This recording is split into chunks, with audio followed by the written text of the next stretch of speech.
Olá, tudo bem com você? Eu sou Valéria Baptista e você está sintonizado no canal da Cloud. Hoje nós estamos dando continuidade ao curso AZ104 Azure Administrator, no nosso quarto episódio da série, falando sobre assinaturas e contas dentro do Microsoft Azure. Vamos fazer um overview sobre esse assunto. Então, bora para o conteúdo. Então, falando aqui sobre o nosso conteúdo, pessoal, vamos abordar muito o tema de assinaturas e contas e quais são os tópicos que nós vamos tratar dentro do conteúdo de hoje. Primeiro, vamos falar um pouco sobre as regiões do Azure e como é que funciona esse conceito de região, falar sobre as subscrições, né, as nossas assinaturas, quais são as formas de se obter uma assinatura. Vamos falar sobre a questão de uso, como é que nós fazemos uma delimitação de custos, como que nós podemos organizar as nossas subscrições, desde o modelo de criação de resource groups, ter muitas subscrições, cada uma para uma finalidade, a utilização de tags e, por fim, falando um pouco sobre a hierarquia, falando sobre acessos e, por fim, finalizando com gerenciamento de custos, a gente vai falar muito sobre a questão de avaliar os custos, conceitos de replicação, como nós podemos diminuir custos e aonde a gente vê tudo isso falando do portal. Então, vamos falar um pouquinho sobre regiões. Então, começando o nosso assunto falando sobre as regiões do Azure. Esse já é um tema conhecido, caso você já tenha feito, por exemplo, uma prova da AZ900, que é um conteúdo que aparece lá também. Então, nós vamos dar um pequeno overview e entender como que isso funciona. Primeiramente, as regiões do Azure, elas existem em todo o globo, todo mundo. Existem hoje mais de 60 regiões ativas que elas representam mais de 140 países, onde o Azure tem ali os seus data centers disponíveis para que a gente venha criar os nossos recursos. O que a gente precisa entender sobre uma região? Ela representa uma coleção de data centers, ou seja, ela não é formada por um único data center, muito pelo contrário, nós estamos falando de três ou mais data centers. Geralmente nós fazemos uma representação considerando três data centers. Por exemplo, eu tenho três data centers que têm uma certa distância entre si, lembrando, eles não podem estar muito próximos, isso é uma regra também, e todos estes três representam uma única região. Aqui no Brasil, nós temos, por exemplo, a região sul do Brasil. E essa região hoje, né, estamos falando dia 18 de abril de 2022, ainda não temos uma replicação full, digamos assim, total, dentro do nosso território e eu vou mostrar alguns sites que falam sobre isso para você. Então, quando nós fazemos uma replicação, ela vai levar os nossos dados para fora do Brasil. O que é um item importante que você, como profissional de tecnologia, precisa se atentar? Se os dados da minha empresa, do meu cliente, eles não podem ser replicados para fora, eu preciso cuidar quando for pensar em uma solução de desastre recovery, porque o meu data center par, ele vai estar remetendo para fora do Brasil. Então, hoje nós já temos uma segunda região falando de Azure, subindo aqui no Brasil, mas a gente precisa identificar se o recurso que nós precisamos, ele já replica ou não. Então, o que ter, né, uma região par nos oferece? Bom, nós conseguimos ter essa questão do desastre recovery, levar os nossos recursos, eu consigo fazer uma replicação além da minha região. Nós vamos falar sobre esses conceitos de replicação, lembrando que, primeiramente, nós vamos replicar dentro de um único data center, depois nós podemos replicar dentro da nossa região e, por fim, podemos replicar da nossa região primária, né, prioritária, para uma região secundária e posso também garantir que esses dados que estão replicando para essa região secundária, eles estejam disponíveis para leitura. Claro que tudo isso implica em custo, mas lembre-se, é uma coisa que nós podemos fazer.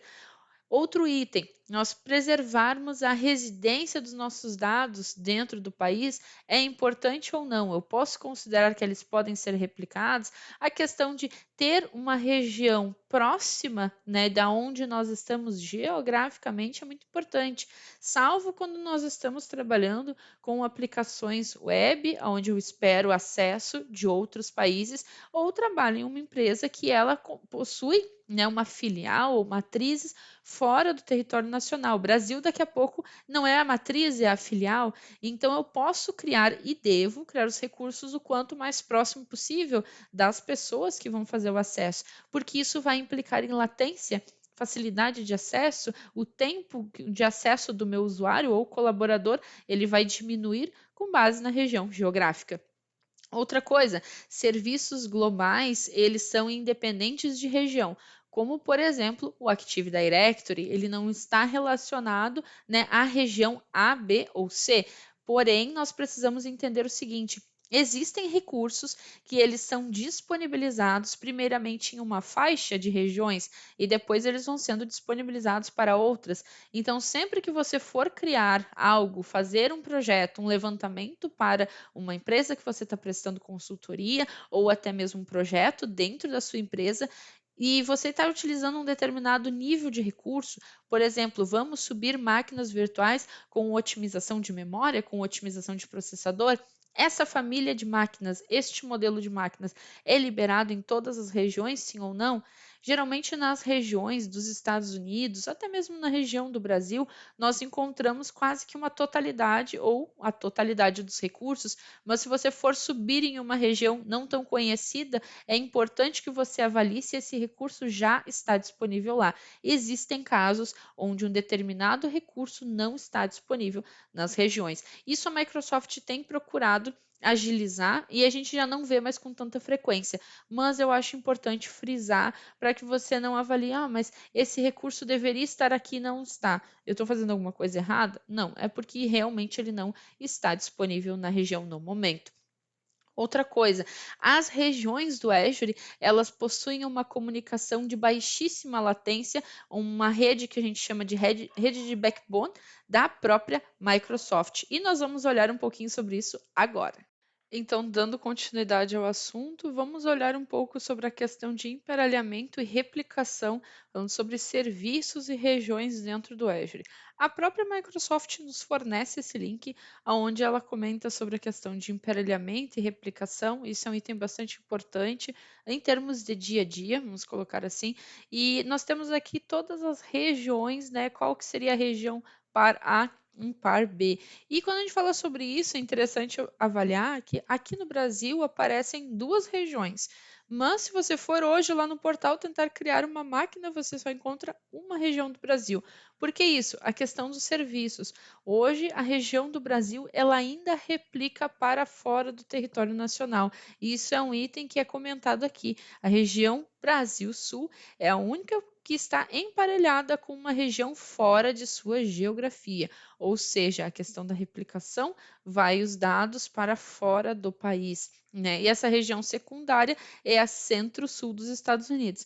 Lembrando que a região secundária da Centro-Sul não é a região do Brasil. Quem faz, né, cria itens lá nessa região dos Estados Unidos, ela não necessariamente replica para cá. É aqui que replica para lá, porque hoje nós não temos duas regiões idênticas dentro do território nacional. Onde que eu consigo visualizar isso de uma forma mais clara, daqui a pouco para fazer uma apresentação para um diretor ou para um cliente, uma pessoa não técnica entender o assunto. Aqui nós temos um outro item que fala sobre a estrutura global do Azure. E eu vou deixar ambos os links, né, na descrição deste vídeo para que você possa consultar posteriormente. E aqui nós temos toda a geografia falando de Azure no globo, todas as regiões, independente do continente. E quando a gente fala sobre o Brasil, eu vou até colocar um pouquinho mais de zoom. Perceba que só aparece uma região. Aqui nós temos como se fossem data centers. Aqui na legenda a gente tem quais que são os itens, né, que estão sendo exibidos. Aqui são todos. Mas aqui, se a gente clica Brasil South, você pode ver que a região ela está no estado de São Paulo e ela vai replicar para os Estados Unidos. Então aqui ela tem uma questão de alta disponibilidade, mas o desastre recovery, né, a região que está pareando, não é dentro do Brasil. em que nós temos quais que são os itens, né? A gente vê que a gente tem um no Rio de Janeiro, né? A localização. Aqui ele fala sobre outro em Uberlândia. Ele diz quais são, né, as cidades, mas ela não nos dá necessariamente o endereço de onde que estão esses itens. E esses risquinhos aqui, que dá para ver na tela, aqui a gente está falando sobre essa comunicação. Perceba, né, que aqui vai via marítima, literalmente, e faz a replicação para os Estados Unidos. Então, hoje, nós ainda não temos essa questão da replicação dentro do território nacional. Isso é um item importantíssimo falando de desastre recovery. Em termos de prova, o que você precisa entender? Que nós temos todas as regiões possuem uma região par, mas não necessariamente que você precise saber isso de cabeça, quem é par de quem. Isso você vai precisar falando de dia a dia de trabalho. Aí você vai precisar avaliar e, claro, a gente está sempre consultando para ver se houve alguma mudança, se nós temos alguma outra região que já está disponível ou até mesmo algum serviço sendo ofertado pela Microsoft. Hoje, infelizmente, ainda não temos dentro do Brasil, mas quem sabe, logo no futuro, né, a gente já vai ter essa disponibilidade. Então, vamos para o nosso próximo tópico. E dando prosseguimento ao nosso assunto, agora nós vamos falar um pouco sobre as subscrições do Azure ou assinaturas. Lembrando, pessoal, que a prova da Z104, ela está disponível em português e inglês. Então, às vezes, para facilitar a comunicação, eu vou falar o mesmo termo nos dois idiomas para que fique entendível e você não precise ficar recorrendo a um translator para identificar sobre qual assunto nós estamos falando especificamente. Mas trazendo, né, os nossos termos de subscrição, o que fica entendível para nós no dia a dia de trabalho, e nós precisamos saber em termos de prova. Bom, para criar recursos dentro do Azure, nós precisamos de uma conta. E essa conta ou assinatura, ela pode ter ali uma série de recursos que eu vou estar pagando pelo uso destes recursos. E em termos de organização, é muito comum que uma empresa ela tenha aquela conta principal com uma subscrição atrelada a ela, e a partir do momento que isso vai crescendo, nós criamos subscrições, até aqui a gente tem um modelo, né, uma subscrição de dev, uma de teste e uma de produção. O que acontece? Isso facilita para nós em várias coisas. Primeiro, organização. Nós sabemos que aqueles recursos competem a esse tipo de item, né? Se eu tenho uma máquina muito grande em uma subscrição de dev, eu posso lá avaliar com aquela equipe se não foi criado um modelo de máquina que não deveria. Ou eu posso criar uma policy, por exemplo, que vai ser aplicada naquela subscrição que é de dev, que é de teste, aonde determinados recursos que são muito caros não podem ser criados, regiões que são proibidas, entre outros, porque ali eu preciso ter uma limitação de gastos. Então, perceba que tudo está um pouco que atrelado entre um item e outro. Mas lembrando que a partir do momento que eu tenho uma inscrição, digamos assim, eu tenho a minha conta lá no Azure, eu posso ter várias subscriptions atreladas a ela. Então, toda subscription, ela tem que estar atrelada a uma conta mãe, digamos assim. E aquela conta, ela pode ter várias subscriptions. Fica tipo um modelo de árvore aqui quando a gente fala do AD. Então, aqui eu tenho sempre aquela conta que ela vai ter um billing, né? Eu vou ter o custo e ela está associada aqui a várias outras conforme a minha organização. É obrigatório que uma conta, né, da minha empresa, ela tenha várias subscriptions atreladas a ela? Não. Você pode centralizar os seus recursos em apenas uma subscrição, mas não é o ideal. Por quê? Porque isso a longo prazo faz com que a sua gerência se perca. Você precisa criar muitas regras e muitas das vezes isso não é efetivo. Isso vai refletir na questão de quando você precisar fazer um balanceamento de custos, quando você precisar atrelar regras e está todo mundo dentro de um mesmo contexto, debaixo da mesma redoma, vamos colocar assim. Então, se nós tivermos uma subscrição para cada finalidade, isso vai facilitar a nossa administração. Então, uma unidade lógica, né, dos nossos serviços do Azure, ela vai estar sempre vinculada a uma conta. A subscrição ela precisa estar sempre associada, né, a essa conta, e uma conta pode ter várias subscrições atreladas a ela. Isso é um item interessante falando de prova. E assim eu consigo delimitar, né, essa questão da cobrança, das regras. torna o nosso dia a dia profissional um pouco mais simpático. Então, vamos para o nosso próximo item aqui, falando como obter uma subscrição. Vamos falar sobre os 4 modelos: o Enterprise Agreement, através de revendedores, através de parceiros e também a conta pessoal gratuita, aquela que a gente vai lá no site da Microsoft, informa o nosso nome, telefone, dados de cartão de crédito e utiliza, né, uma conta trial, né, por 30 dias. A partir do momento que expirou nosso prazo, a Microsoft literalmente congela aqueles recursos e pede que a gente atualize a nossa assinatura para um modelo de Pay as you go. E a partir daí você pode continuar utilizando, né, todos aqueles recursos que você havia criado. Este é um modelo mais simples, bastante conhecido, né, que usamos muito em questão de laboratório. Mas falando na visão empresarial, nós temos alguns outros modelos. E o primeiro deles é o Enterprise Agreement, ou EA. Esse modelo ele se refere a quando a minha empresa entra em contato com a Microsoft sem intermediários e aqui a Microsoft vai validar qual que é o status da minha empresa, se eu estou pagando meus impostos corretamente, né? Se a minha empresa é uma empresa idônea, ela faz uma série de verificações. E a partir do momento que está tudo ok, se faz um compromisso monetário inicial. O que seria isso? É como se eu colocasse, né, um valor em uma caixinha, ó, eu vou utilizar este valor aqui e vou consumindo os meus serviços ao longo do ano.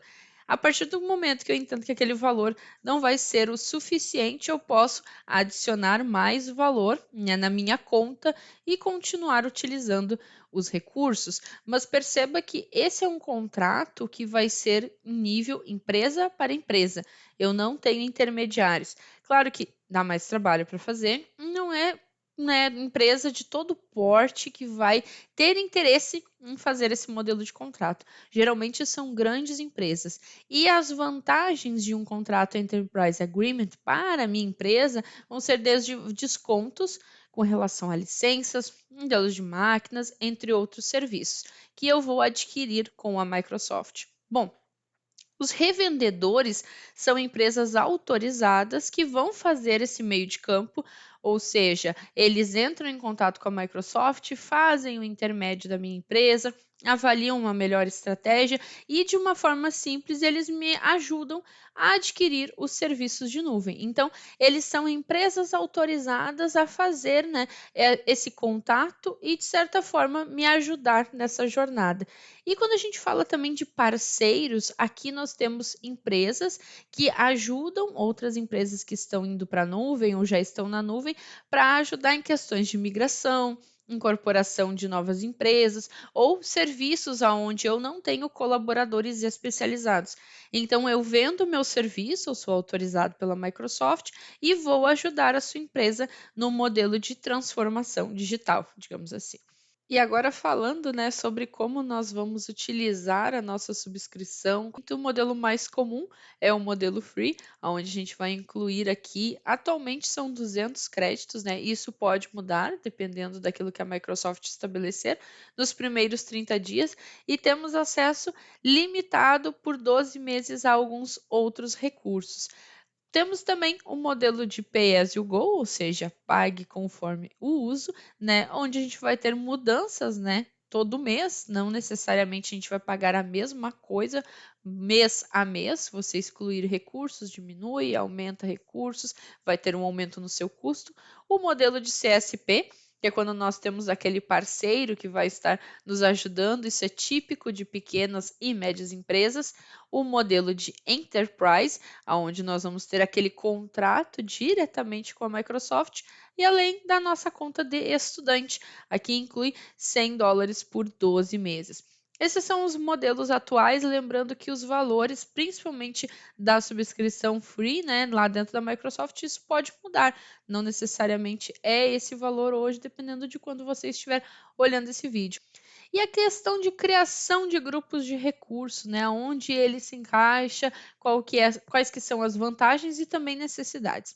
Bom, a questão da criação de grupo de recursos serve para muitas coisas. O primeiro delas é uma necessidade. você não cria nada dentro do Azure sem que ele esteja associado a um grupo de recursos. Eu costumo brincar que você não cria itens voando dentro do Azure. Ele precisa ter um repositório. Entenda que um grupo de recursos é como se fosse uma caixinha vazia. E você precisa colocar os itens ali. Você não pode deixar nada do lado de fora da sua caixa. O grupo de recursos ele pode estar associado a uma determinada região, mas conter itens de regiões diferenciadas, isso não é um problema. Mas para a questão de organização, o que serve para nós? É importantíssimo que você associe todos os recursos direcionados nos grupos, principalmente se você utiliza apenas uma assinatura. Por exemplo, eu tenho um grupo de recursos para desenvolvimento, um grupo de recursos para homologação, um grupo de recursos para produção. Eu posso ter um grupo de recursos para o serviço A, B ou C. Porque estar associado dentro de um grupo de recursos vai nos ajudar depois na questão do billing, isso é um item bastante importante. Lembrando, você de forma nenhuma consegue renomear um grupo de recursos. Por quê? Pense, você tem aquela caixinha vazia, você começa a adicionar diversos itens dentro do grupo de recursos. Isso visualmente falando, mas dentro da unidade lógica, lá dentro do Azure, nos endereçamentos, isso está tudo associado. A partir do momento que você quisesse, por exemplo, renomear o grupo de recursos, todos estes endereçamentos precisariam ser renomeados também, o que não é possível. Hoje não é permitido. Então, um grupo de recursos não pode ser renomeado. Isso pode ser uma questão de prova, preste atenção. Outra coisa, você pode mover recursos entre grupo de recursos. Nós vamos fazer um laboratório depois mostrando como que você faz isso, mas é importante avaliar que nós podemos ter grupos de recursos com bloqueios, vamos falar isso posteriormente, que são os bloqueios de leitura ou bloqueios de delete. Então, determinados bloqueios podem bloquear que você faça a movimentação de recursos entre grupo de recursos. Mas, levando em consideração que o bloqueio não existe, você pode mover os recursos não só para outro resource group, mas também para outra subscrição dentro da sua organização. E dando continuidade, vamos falar agora um pouco sobre os limites de recurso dentro das subscrições. Talvez você ainda não tenha se deparado com uma situação assim, mas é bastante comum, num determinado momento da empresa, ser necessário criar um determinado recurso e simplesmente não funciona. Aí você valida se isso está sendo feito por código, se a pessoa tem permissão, se está tudo pago, o que aconteceu, está tudo certo e mesmo assim aquele recurso de alguma forma está bloqueado.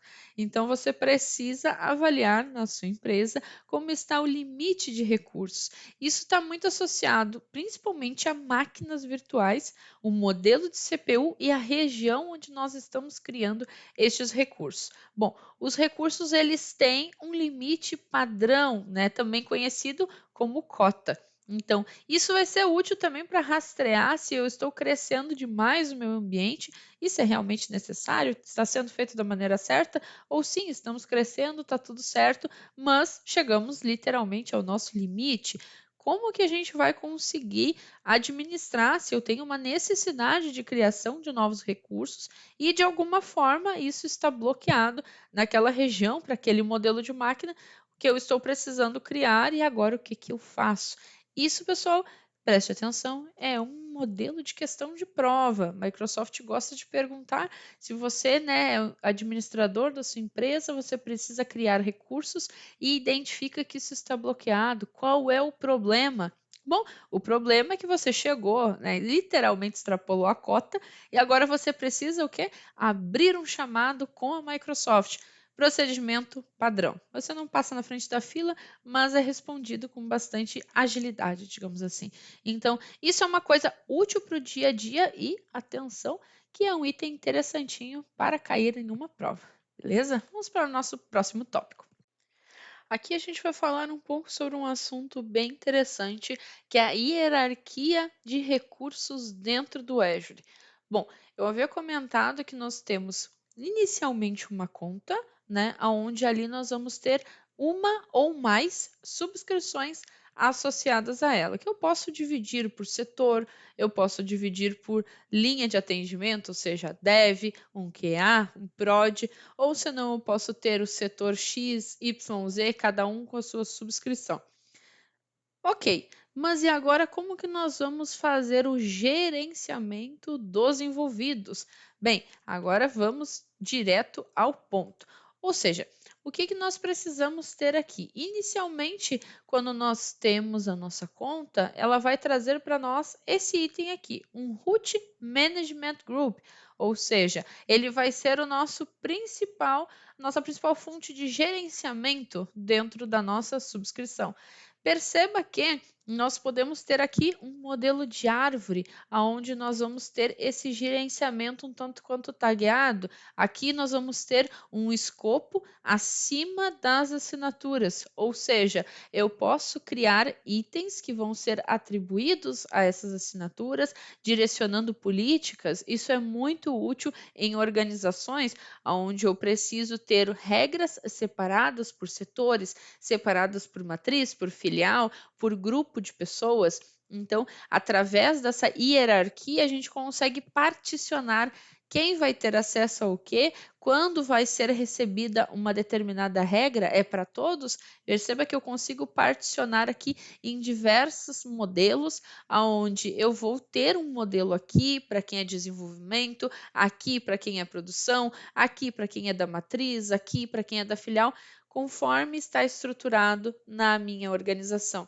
Então, eu posso implementar regras, eu posso implementar topos de custo, ou seja, essa assinatura ela pode ter um billing até tanto, esta aqui pode gastar mais, e assim eu vou distribuindo essas regras. Perceba que dentro de uma hierarquia assim, eu posso ter várias assinaturas respondendo para um management group. Então, isso é bastante interessante, nós conseguimos particionar, direcionar, não precisa ser necessariamente um para um, mas essa hierarquia nos ajuda muito a estabelecer regras e padrões dentro da nossa assinatura do Microsoft Azure. E falando em padrões, agora vem um item extremamente importante. Na minha opinião, ele é bastante simples, mas aparece muito em provas e no dia a dia é de extrema necessidade. Se na subscrição da sua empresa hoje não está utilizando tags para todo e qualquer recurso, você vai tomar uma vaia e vai ser agora. Por quê? Tag é um item importantíssimo, não custa nada e muito pelo contrário, nos traz paz. Por quê, pessoal? Perceba que agora que trabalhamos com cloud, muitas pessoas têm acesso à criação de recursos dentro do Azure. Então, perceba que conforme o ambiente vai crescendo, isso se torna uma bola de neve. As pessoas às vezes ficam um tempo na empresa, vão embora, o recurso ficou lá, eu ainda preciso usar, não preciso, trocou a gerência, pediu para diminuir os custos, quem é que vai cuidar disso? Vira uma bagunça. Então, as tags elas têm uma funcionalidade de organização, ou seja, eu vou estabelecer quem é o dono daquele recurso, para que ele serve, qual o centro de custo que ele responde. Eu posso não colocar nada, a tag não é um item obrigatório, mas em termos de gerência é importantíssimo. Então, colocar uma tag é dizer a quem se remete aquele recurso. É como se você desse o endereço para ele mesmo, dizendo qual que é o CEP, o número da casa, o bairro, o estado, porque você está dizendo quem que é o responsável, para que setor que ele remete, qual que é o projeto, e as tags nos ajudam demais na hora de fazer o rateio, porque você pode, né, puxar, digamos assim, um relatório, né, gerar um relatório baseado em tags e assim você consegue distribuir os custos, né, de um determinado serviço. Porque às vezes, né, nós temos um resource group que ele é de produção, mas ele tem a produção de um serviço do marketing, de um serviço da contabilidade, de um serviço do administrativo. Então, se você puxar somente pelo resource group, não tem como saber quem é pai de quem nessa jogada. Então, as tags vão nos ajudar principalmente para isso. Ela é o melhor amigo do pessoal do FinOps, porque assim você consegue trazer aquele relatório expor quem é, né, o responsável por aquele serviço, responsável por aquele item, por aquele recurso. E deixar os itens sem tag não nos ajuda em muita coisa, porque não que eles vão ficar como recursos órfãos, mas você vai precisar saber um a um quem é o dono, porque no momento que você tira um relatório de custos, ele não traz o detalhamento assim tão bonitinho como a gente gostaria. Então, muitas das vezes, a gente precisa fazer um trabalho, né, muito mais específico para conseguir identificar quem são os donos dos recursos. Então, aplicar tags nos ajuda em organização, nos ajuda a tirar, né, ter uma rastreabilidade, nos ajuda nessa questão do rateio, mas lembrando, não é um item obrigatório. Eu posso colocar como uma obrigação na minha organização? Sim, em policies, nós vamos ver isso na próxima aula. E também vamos gerar policies dentro do Azure e entender como isso funciona. Mas lembrando, a tag é obrigatório? Não. Eu deveria colocar tags em todos os recursos? Sim. É um item que cai na prova? Sim, 2 vezes. Por quê? O tipo de questão provavelmente que teria numa prova perguntando de tags. Geralmente relacionado a essa questão de custos.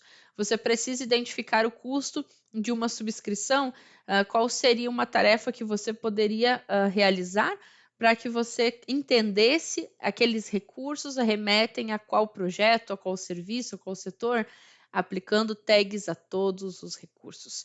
Isso é uma coisa que aparece e muito. Então, vamos para o nosso próximo item, né? Agora, finalizando o nosso capítulo, falando muito sobre custos. O custo, como eu comentei com vocês, ele está muito relacionado a uma área que ela já está bastante condicionada dentro do cloud computing. Não é muito comum em algumas empresas, mas eu diria que é o futuro da contabilidade na nuvem, é o FinOps, né? Nós temos certificações de FinOps hoje, não são muito baratas, mas esse não é o caso do nosso curso aqui. O que é FinOps?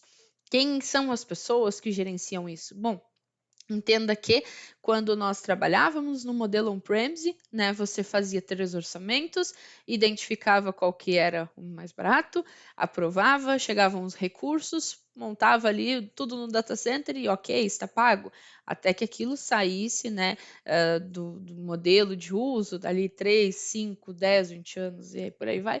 E aí, bom, não funciona mais, seremos obrigados a comprar novos. Mais ou menos por aí.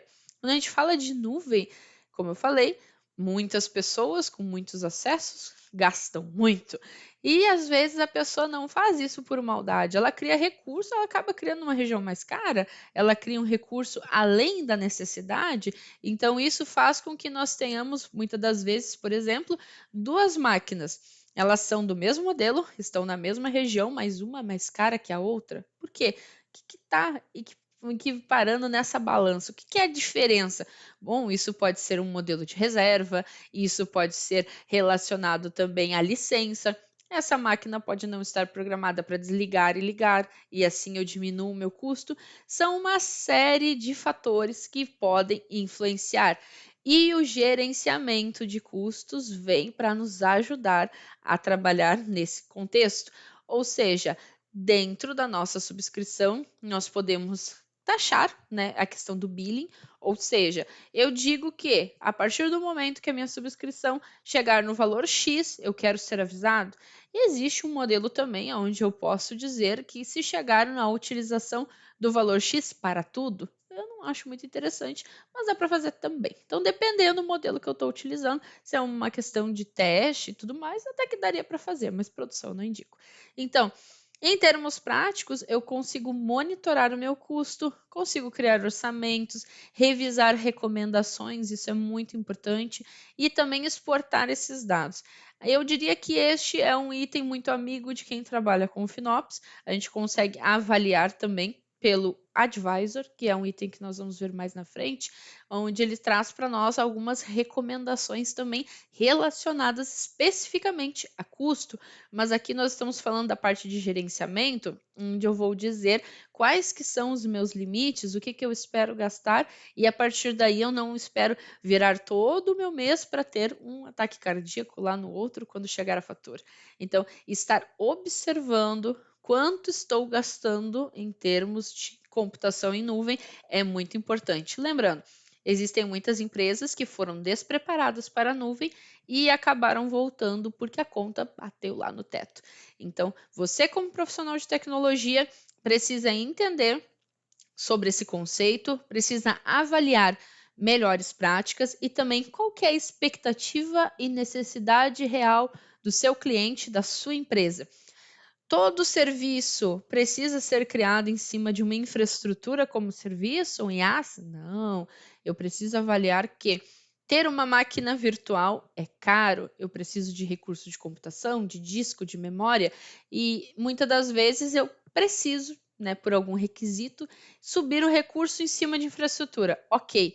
Será que eu poderia desligar essa máquina depois das 7, ligar ela de novo, manter ela desligada nos finais de semana? Eu consigo fazer um modelo de reserva, assim eu vou diminuir o meu custo. Esse gerenciamento de reservas é muito utilizado. Conforme vocês estão vendo aí na imagem, nós podemos ter até 80% de economia em relação ao modelo de pagar conforme o uso. Como que eu vou conseguir fazer isso? Adquirindo aquele recurso de 1 a 3 anos, eu vou pagar isso na frente. Eu também posso fazer um modelo onde eu vou estar levando a minha licença para a nuvem, então eu não vou pagar uma nova licença, eu reaproveito a licença que eu já tenho e eu vou pagar somente a diferença. Então, através desse modelo de reservas, nós temos aqui uma economia bastante expressiva, um modelo híbrido também, aonde nós estamos levando as licenças do SQL, as licenças do Windows Server. Nós utilizamos também a questão de regiões, porque sabemos que não é um modelo padrão, ou seja, modelo do Brasil, aqui a gente tem uma taxa X, Estados Unidos tem uma taxa Y, Europa tem outra taxa, ou seja, a mesma máquina, aqui no Brasil tem um custo, nos Estados Unidos tem outro, em outra região tem outro. Então, quando nós vamos criar recursos, nós precisamos entender a real necessidade, o modelo de estrutura, IaaS, PaaS ou SaaS, levando em consideração um modelo de host, qual a região que eu posso utilizar, eu posso subir essa máquina em outra região, precisa ser no Brasil, ok, a partir do momento que eu já entendi o modelo e a região, essa estrutura, ela precisa estar ligada 100% do tempo, eu posso desligar, ela precisa de alta disponibilidade em mais de um local, eu preciso configurar um ambiente de desastre recovery, não preciso, tudo isso influencia no custo.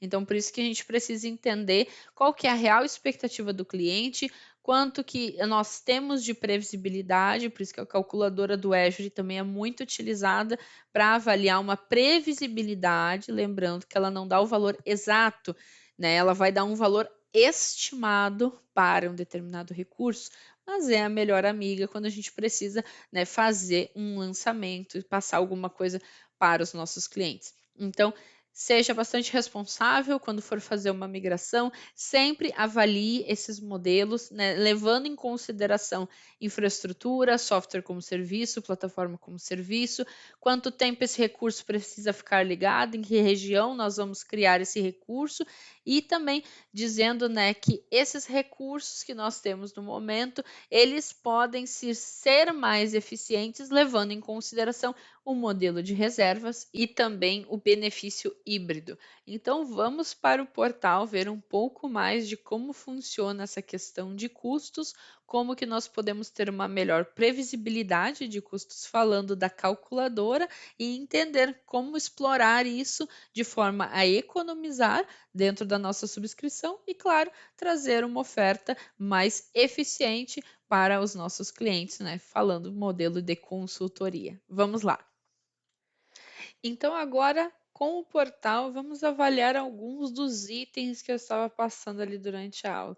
Primeiramente, eu estou aqui na minha subscrição particular, tenho poucos itens, mas vocês podem ver o seguinte: se eu for criar uma máquina virtual, por exemplo, venho aqui em Virtual Machines, vamos fazer a criação da máquina. Perceba que eu preciso de um Resource Group. Isso se repete para todos os itens que nós queremos criar dentro da nossa subscrição. Lembra que eu falei que a gente não cria um item? voando, então ele precisa estar dentro de um resource group. É a nossa caixinha vazia que vai remeter aonde aquele recurso pode ser criado. E eu havia comentado também com relação à região do Brasil, né, que hoje se a gente coloca aqui, ó, BR, né, para trazer qual que é a região, ele só aparece South America, ou seja, a Brasil South. Ela não aparece aquela outra região que aparece lá no site da Microsoft. E falando sobre o nosso modelo de consumo, eu havia comentado com vocês aqui no Advisor, nós temos alguns itens, vamos explorar ele um pouco mais detalhado à frente, mas dentro da subscrição da sua empresa, provavelmente você vindo aqui e indo no primeiro item de cost, ou seja, custos, ele já vai trazer algumas coisas que um próprio recurso da Microsoft entende que você pode economizar. Então, ele é um grande amigo nosso quando a gente precisa, né, avaliar um ambiente, por exemplo, se você trabalha num modelo de consultoria ou você é novo na empresa que trabalha, você chegou, né, e percebe que o pessoal não é muito ligado nessa questão de economia. O que eu vou fazer para ajudar aqui diminuir os custos da minha empresa? Mostrar valor. Então você olha aqui no Advisor, ele já vai trazer na guia custos referente a tudo aquilo que entende que a sua empresa está usando além do necessário.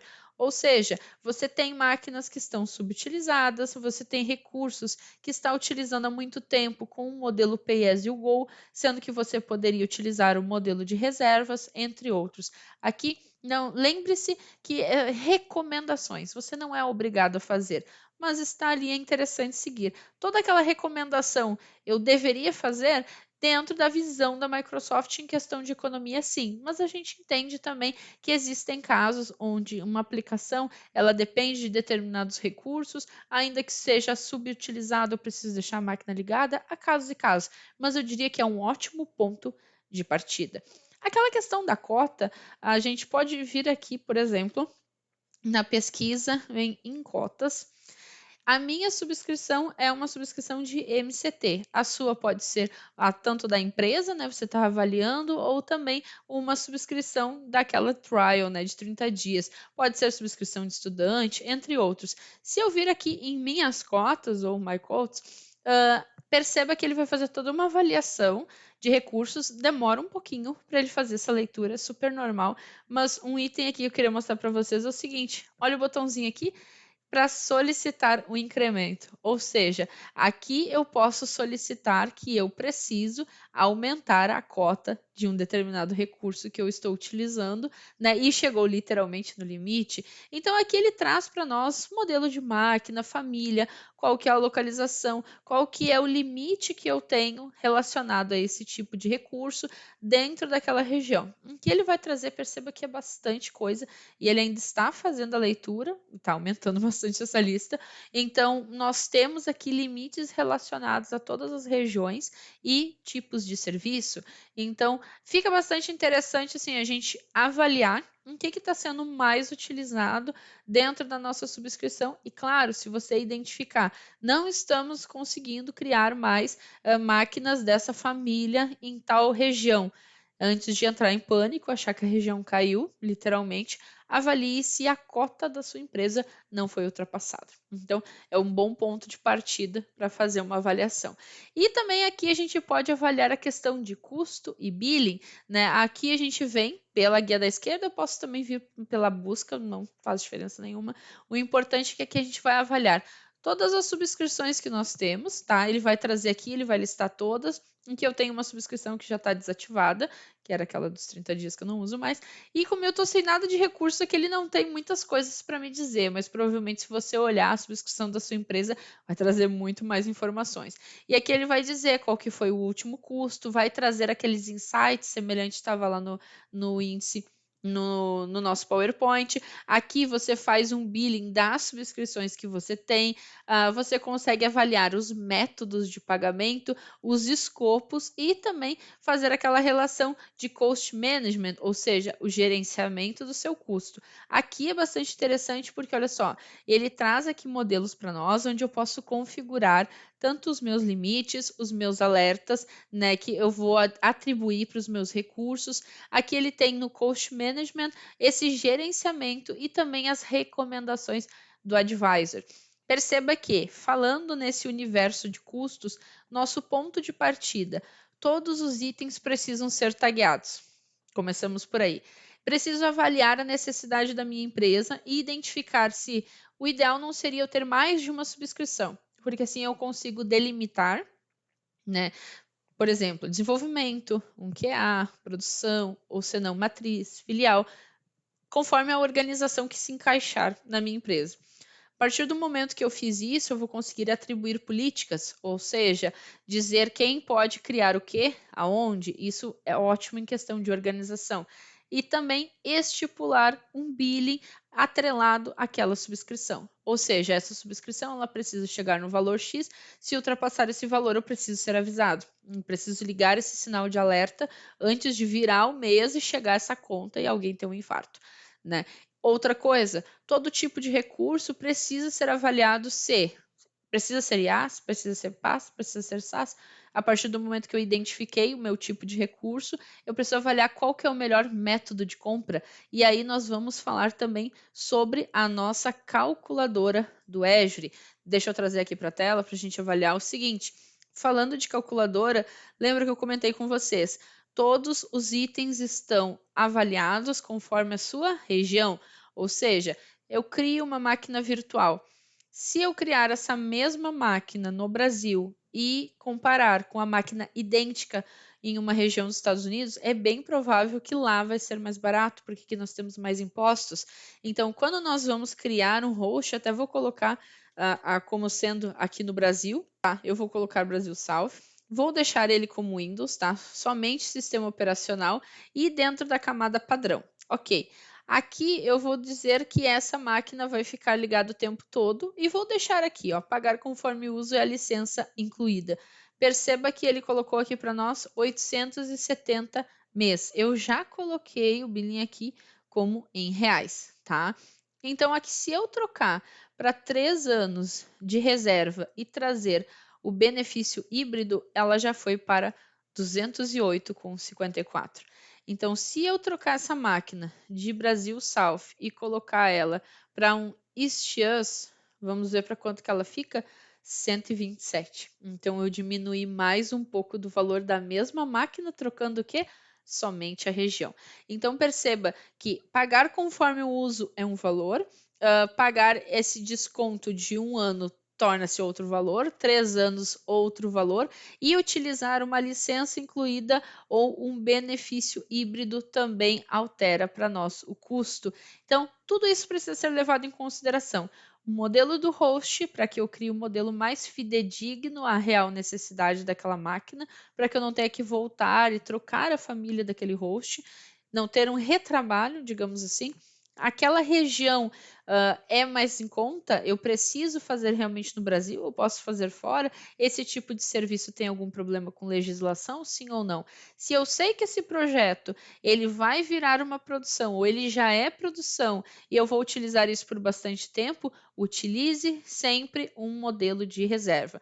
Não pay as you go, porque senão você vai pagar muito mais. Você vai trazer essa computação em cima de 1 ano, em cima de 3 anos e, se possível, levando a licença também, caso você tenha. Então, dentro desse contexto, você vai ter um consumo muito menor e vai conseguir garantir uma economia muito diferenciada dentro da sua empresa. Lembrando que dentro desse modelo a gente consegue economizar até 80% de custo se comparado com o modelo pay-as-you-go. Então, a lição de casa é que sempre a gente vai atribuir, né, o modelo mais fidedigno possível dentro da região que para nós não vai causar latência. Vou criar o mais próximo possível, desde que eu tenha, né, uma agilidade dentro do meu ambiente e vou ter o menor custo. Então, atenção para esses detalhes, isso vai mudar bastante o quanto você vai gastar com a subscrição da sua empresa no dia a dia. Então, bora lá! E chegamos ao final da nossa aula de número 4. Eu gostaria de agradecer a sua audiência e espero você na próxima aula do módulo 2, ainda falando sobre governança e conformidade, uma aula que promete, prepare-se para bastante laboratório. Vamos falar bastante sobre Azure Policy. Eu espero você no nosso próximo vídeo. Até lá!